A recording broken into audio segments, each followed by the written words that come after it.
Hey there, Black Sheep. Welcome back to the channel, and this week's episode of This Bites, a series in which we analyze Watchtower propaganda and literature and highlight how they implement the bite model. If you're unfamiliar with the bite model, it's the go-to method used to identify extreme control groups and cults, and the methods that they use to coerce, recruit, and maintain control of their members. This week at a Kingdom Hall near you, Jehovah's Witnesses will be discussing study article number 27 of the July 2024 Watchtower Study Edition. The article is entitled, Be Courageous Like Zadok. The entire article centers around this Bible character Zadok and how Jehovah's Witnesses can imitate his courage by shunning their family and denouncing their rights and ignoring their civil duty to vote. Before we get into it, I will let you know this was a very tough one for me. Paragraph 2 says Zadok was a seer and was granted extraordinary insight, that people turned to him for wise advice, and that he was a man of courage. So obviously, you should not invite your sister to your wedding or tell your gay son that his grandfather died and what day the funeral is. Sorry, I'm getting ahead of myself. Paragraph 3 says, During these last days, Satan is intensifying his attacks on God's people, and that Jehovah will put an end to Satan and his wicked system. This is just reminding Jehovah's Witnesses of the ever-impending doomsday that's always right around the corner. Emotional control. Instill fear, such as fear of thinking independently, the outside world, enemies, losing one's salvation. Subheading 1. Support God's kingdom. Paragraph 4 again refers to the world as the wicked world, instilling that fear of the outside world. But this is also an example of loaded language. Loaded language is one of Dr. Robert J. Lifton's 8 criteria for thought reform. Loading the language. The group interprets or uses words and phrases in new ways so that often the outside world doesn't understand. This jargon consists of thought-terminating cliches which serve to alter members' thought processes to conform to the group's way of thinking. Thought control. Use of loaded language and cliches which constrict knowledge, stop critical thoughts, and reduce complexities into platitudinous buzzwords.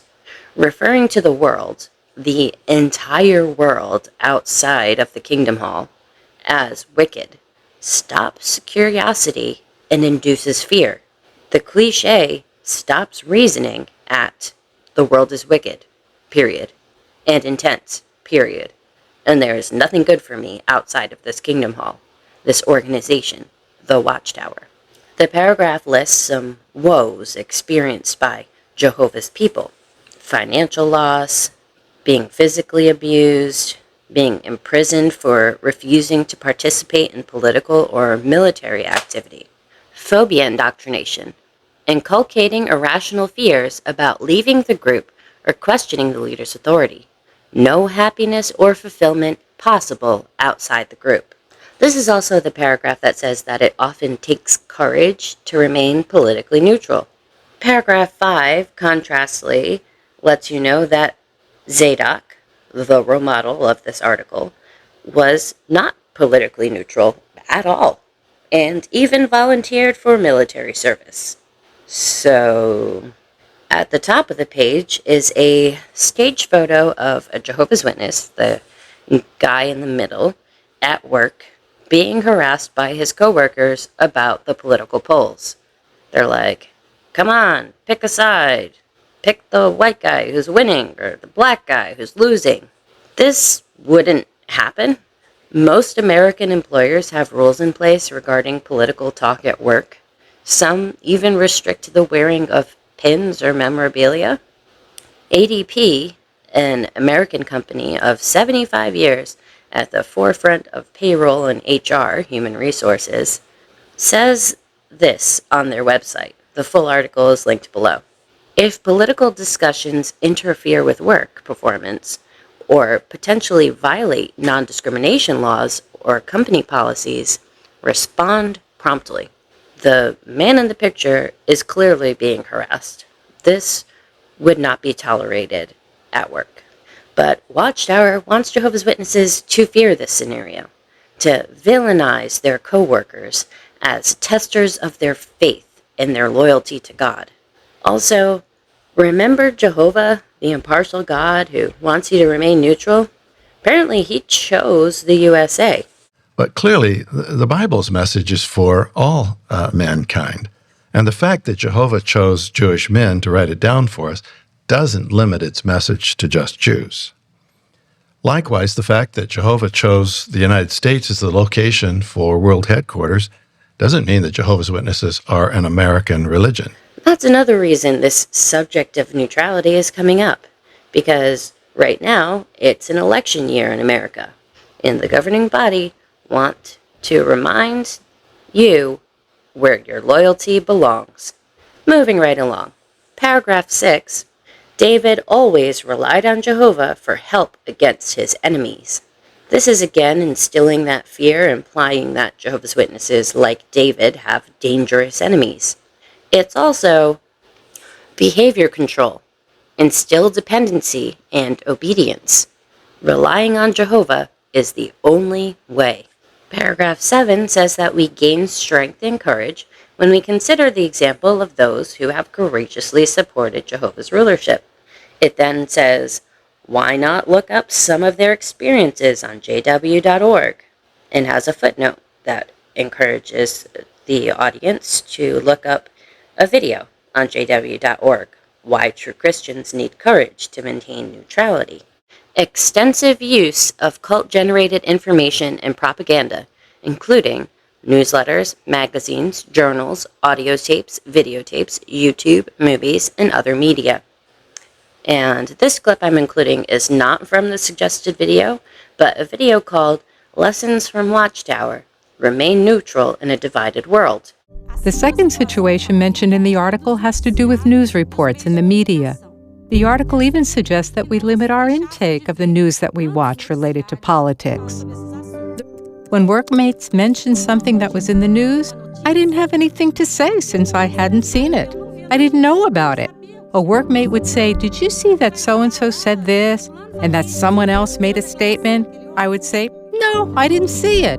And that was the end of the conversation. Enforcing neutrality like this keeps Jehovah's Witnesses ignorant.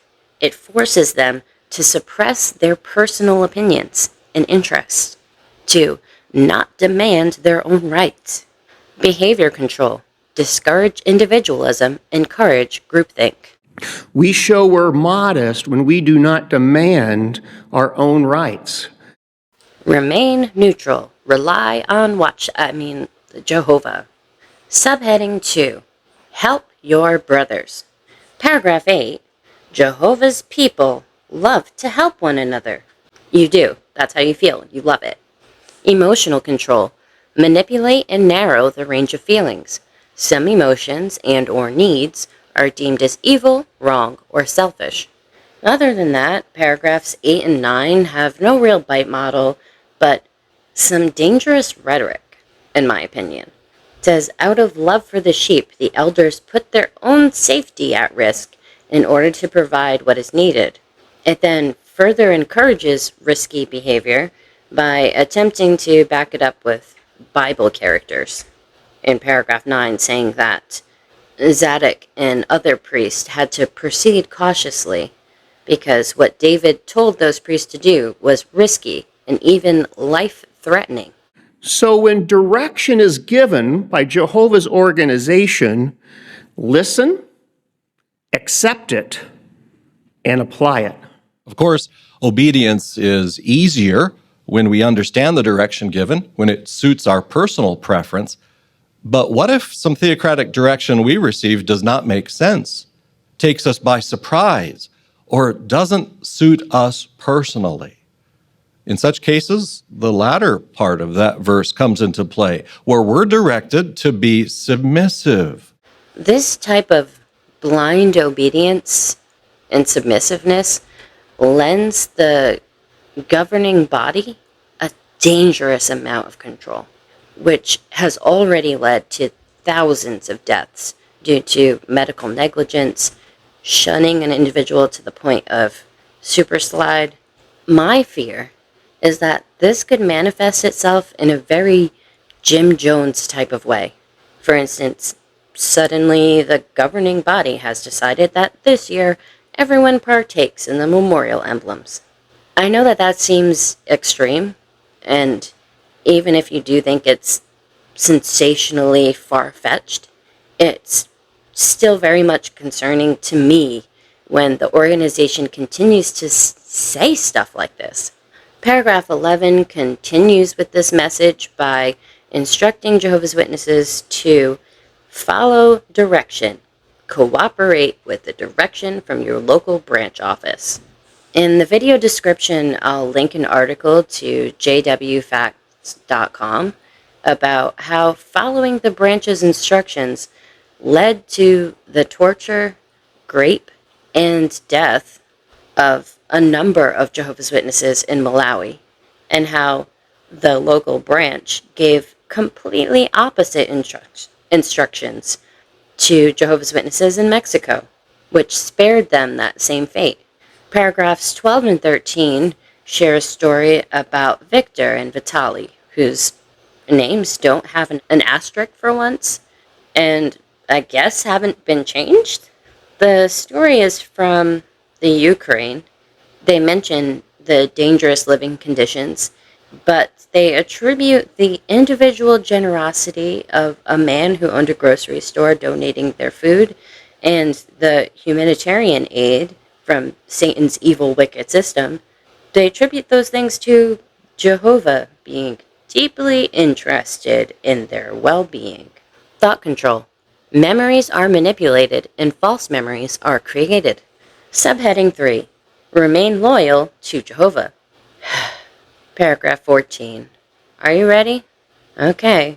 Few trials can leave us feeling more discouraged than when a family member or a close friend leaves Jehovah.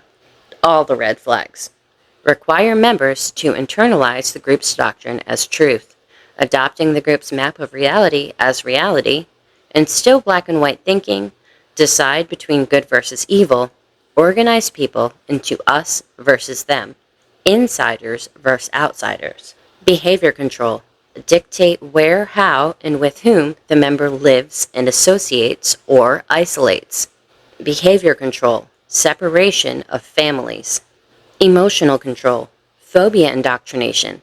Inculcating irrational fears about leaving the group or questioning the leader's authority. Shunning of those who leave. Fear of being rejected by friends and family. Never a legitimate reason to leave. Those who leave are weak, undisciplined, unspiritual, worldly, brainwashed by family or counselor, or seduced by money, sex, or rock and roll. Leaving Jehovah is another thought-terminating cliche.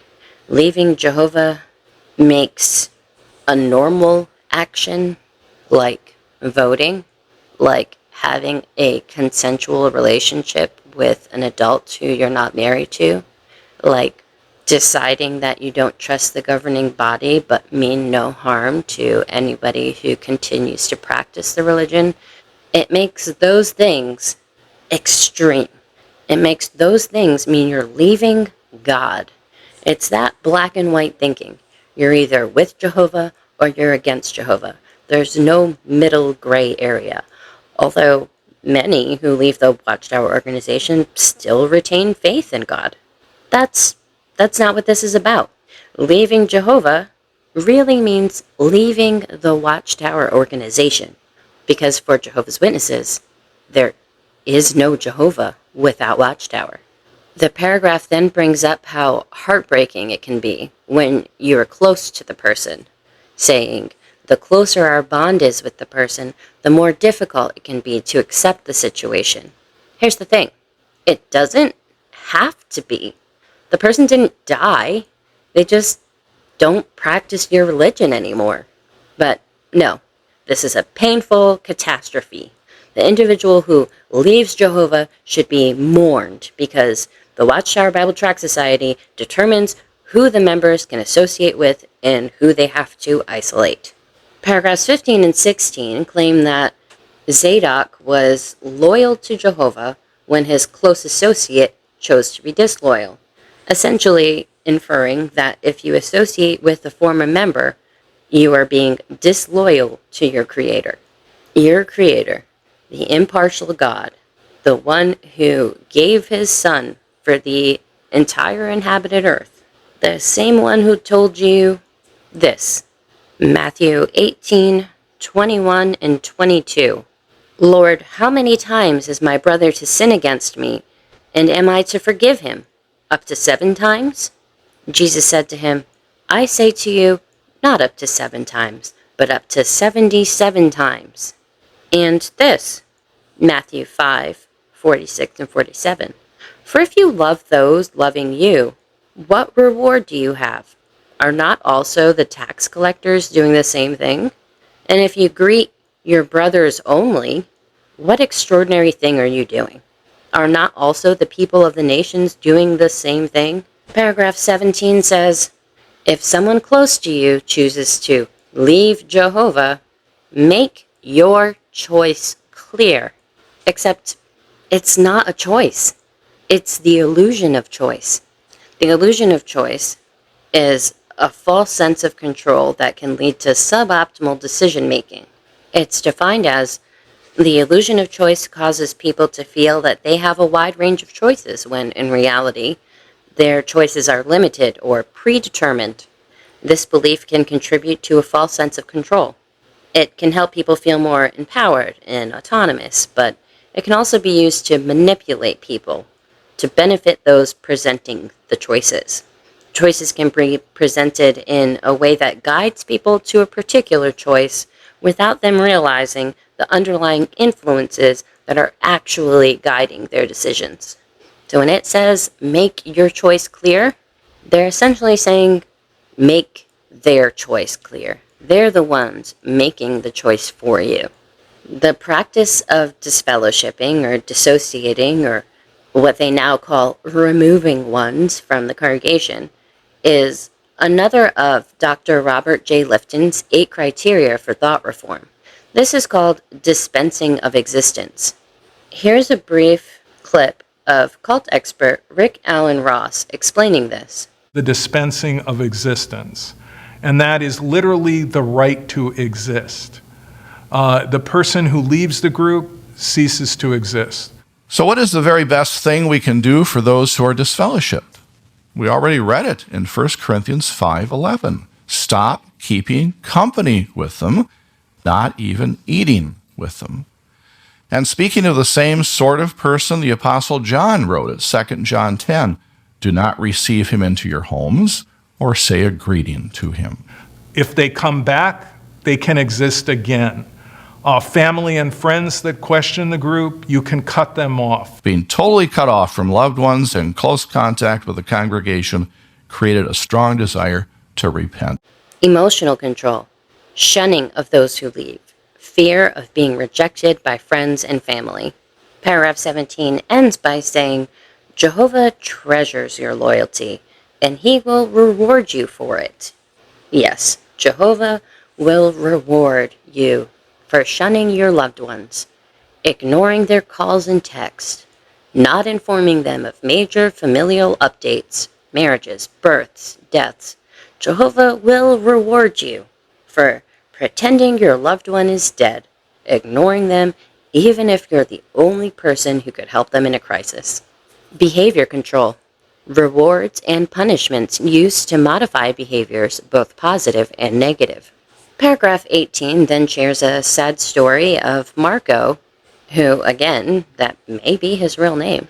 Marco sadly shuns his 2 daughters. His wife and he isolate them and continue to encourage each other to do so. Their daughters are adults, so Marco and his wife are unfortunately missing out on their daughters' lives and precious moments spent together as a family, all because Watchtower is telling them this means loyalty to God. I'm gonna be honest with you. This one was a bummer. I'm shunned by my sisters and I miss them. But one thing I communicated to them before I left the organization was that just because I decided to dissociate from the organization didn't mean I would try to influence them. I told them I wouldn't disrespect their beliefs just because they weren't mine, but they're loyal to the governing body. It doesn't have to be this way. This is needless pain and wasted time, simply because Watchtower can't risk losing its grip on individual Jehovah's Witnesses' lives and minds. And that brings us to the end of the article, so let's tally up the score. We have 5 for behavior control, 1 for information control, 4 for thought control, and 5 for emotional control. That gives us a total score of 5,145, a number just as pointless as all the time wasted shunning your loved ones when you could be enjoying the company of them. Thank you so much for joining me here today. If you would like to buy me a coffee, link is in the description. Please give the video a like. It helps the information get out to more people, and leave a comment because I enjoy hearing from you. This was a tough one, so keep your head up and continue thinking freely, Black Sheep.